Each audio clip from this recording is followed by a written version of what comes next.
Dans la séquence précédente, nous avons discuté du chiffrement symétrique, qui était une méthode de chiffrement très rapide, très efficace, mais qui possédait une grande faille, qui était le problème de distribution sécurisée de la clé secrète.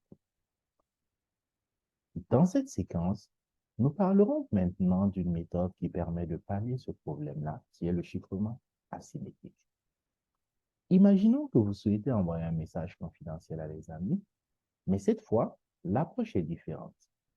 Contrairement au chiffrement symétrique, qui utilisait une clé unique pour chiffrer et déchiffrer, c'est-à-dire pour verrouiller et déverrouiller la boîte. Ici, nous utilisons deux clés. La première clé permettra de verrouiller la boîte.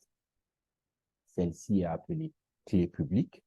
Et la deuxième clé permettra de la déverrouiller pour lire ou exploiter son contenu. Et cette deuxième clé-là est appelée clé privée. Imaginez maintenant que votre ami a une boîte spéciale avec deux serrures, l'une appelée clé publique et l'une appelée clé privée. Vous pouvez envoyer un message en utilisant la clé publique. Vous mettez le contenu dans la boîte et vous verrouillez parce que vous avez la clé publique de votre ami, mais lui seul détient la clé privée qui permet d'ouvrir, c'est-à-dire de déverrouiller ou encore de déchiffrer pour pouvoir lire ou exploiter le contenu. Donc, chiffrement asymétrique, en résumé, une paire de clés reliées, une clé publique et une clé privée. Le principe est simple. La clé publique sert à chiffrer et la clé privée sert à déchiffrer. La clé publique est généralement utilisée par les utilisateurs qui souhaitent envoyer un message à une personne qui possède la clé privée correspondante pour l'ouvrir.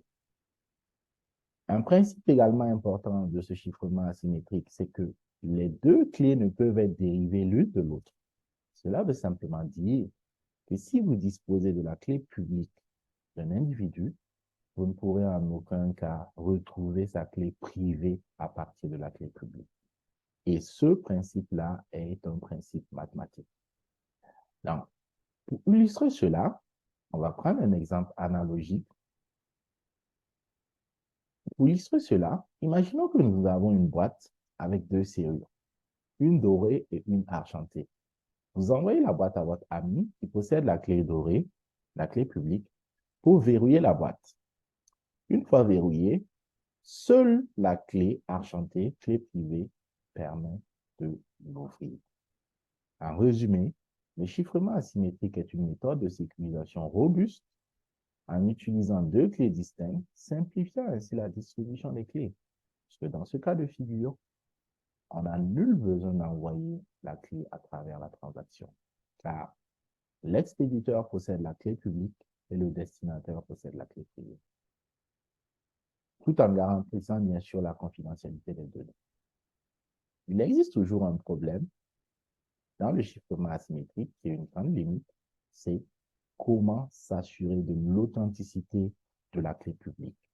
En d'autres termes, comment je pourrais être sûr que la clé publique que j'utilise est bel et bien la clé publique de bord et pas la clé publique de notre fameux attaquant, l'homme du milieu. Merci.